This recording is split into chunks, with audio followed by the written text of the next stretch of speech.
you know I'm unstoppable. Don't even try, cause you will fall. I got a strength deep in my soul that gives me courage and control.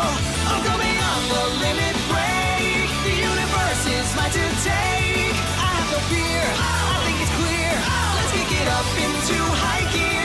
Oh, this is Dragon Ball Super. We've got the skills to blow Zeno away. Yo, what's going on, guys? It's me, the Ninja Fury here. Welcome to another exciting episode of Fairy Tail episode 293 review right here. Okay, so this review ain't gonna be extremely long. And first of all, I do want to apologize to the Fairy Tail fans. I do apologize for this review being late, but there was other stuff in my mind. Plus, since I took a vacation, I kind of just wanted to be, a little bit of a break for a while, because, just, work and everything else. So, yeah, but I did catch up. Fairy Tail was the only thing that I fell off of, so now I'm back on it. So here we go. So by episode 293, we started where we last left off, where Kana pretty much, she used like the cards to block all Brandish's attack from Lucy, and then basically she sneezed a lot from all the pollen that's going on in the town. So what happens is that meanwhile she actually has to figure out like what's going on with that. So then afterwards, like, Kana just kind of knocks her out of it, which is kind of a comedic way. It's actually pretty funny. And then she just pretty much just passed that after that. Meanwhile, we have the rest of the guilds fight with Wall. So Wall is pretty much the dude that pretty much surrounded everyone from the sides. And basically the real Wall is on this like big ass ship with a gun and stuff like that. And yo, this dude's got some serious aim. And it's ridiculous. So like the aim structure is like it's really beyond. It's ridiculous. Now here's the thing. I know a lot of people recommended me to do live reactions to the Fairy Tail episodes, which it's a possibility. I could possibly do that.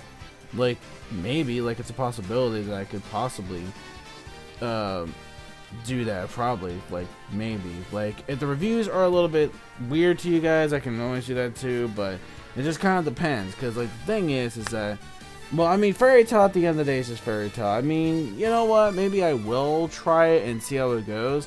I mean, it'll still be a review also regardless. I could also try it now that I don't have to do Ruby, which is pretty good. I'll have to do Ruby because the Ruby season's already over. So we gotta see how that plays out. Or because technically there'll be like something else that's gonna pop up. I know One Punch Man's gonna be out, so who knows with that. But anyways, so I could try. I'll see how it goes. If it's a little bit too much for me, then I do apologize. I have to see how it goes. That could be like a lot of, live react / reviews. At least this one I could just do like just plain reviews for like Fairy Tail. Because at the end of the day, like I said, folks, it's Fairy Tail at the end of the day. So that's like the very last thing I usually watch anyway. So yeah, even though don't get me wrong, I'm excited for this final season, but it's just like, I don't know. I guess compared to like how I think about Fairy Tail nowadays, it's like, yeah. But don't get me wrong though, I still really enjoy it, especially from all the other cool stuff that's gonna happen. Anyways, when it comes to actually this episode 2, we have pretty much, basically it's the whole battle with Wall. And basically what Wall does is basically have each of their clones have, each of their members' weaknesses and stuff like that. So it knows every single character's weakness from the guild. So that's basically what they have to do in the guild from Fairy Tail. They have to pretty much counter that and actually fight off against that. So what happens is that we have one side where it's like Freed, Fredrickson, I think his name is, dude with the baby, with the fucking things that he uses, the dolls. Then we have Evergreen. So basically, they got their weaknesses revealed. They kind of figured it out at the end. It was only until when like ICHIYA or whatever it says, ICHIYA I think his name is, ICHIYA, the girl with the perfume man, him, that motherfucker, where he comes in, uses the lighting. I really thought when I even first read this in the manga, I thought it was gonna be Loxus, because I slowly remember this, because it's been a long ass time since I read this, and I'm like, oh yeah, that's right, yeah. That he was the one. I was like, oh yeah, that's right, it's not Loxus. That even caught me by surprise. I kind of forgot about that. That he was the one that actually, like, used part of his lighting. Even though it was a bit weak, he still can smell most of the perfume, though, because obviously they're not the sign for no, so, yeah. Good job there, ICHIYA. But anyway, so enough about that. So what happens after that later on is that, well, pretty much now that they finally figured it out, they were able to actually defeat them pretty much. Like, Natsu already took care of his group. Then finally, after all this time, we had Elfman, we had the family pretty much, and they're all just fighting. And I like the whole little noogie thing he did to his sister. That's one of the weaknesses too. That's actually pretty funny and cute at the same time. And, you know, also, yeah, like each of their attacks, or which one is weak against what, you know, they pretty much solved that problem. One actually exploded from ICHIYA's leg after, like, the head was, like, all of a sudden just, like, explodes. And he realized, like, you know what? Even though Fairy Tail sort of didn't ask for my permission for most of the ships, just went on with it anyway. I figure, you know what? At the end of the day, this is our fight. This is our time. Because this is the final showdown. And we can't even let something like this affect our membership as well. So that's pretty much what we got. I'm not the craziest fan of ICHIYA, but it was actually kind of cool to see him do some kind of manliest, you know, kind of thing. So it was actually pretty cool. You know, there was like a lot of things going on, but that was mainly the main focus that we technically had. And of course, it was kind of funny how like Waldron was actually, how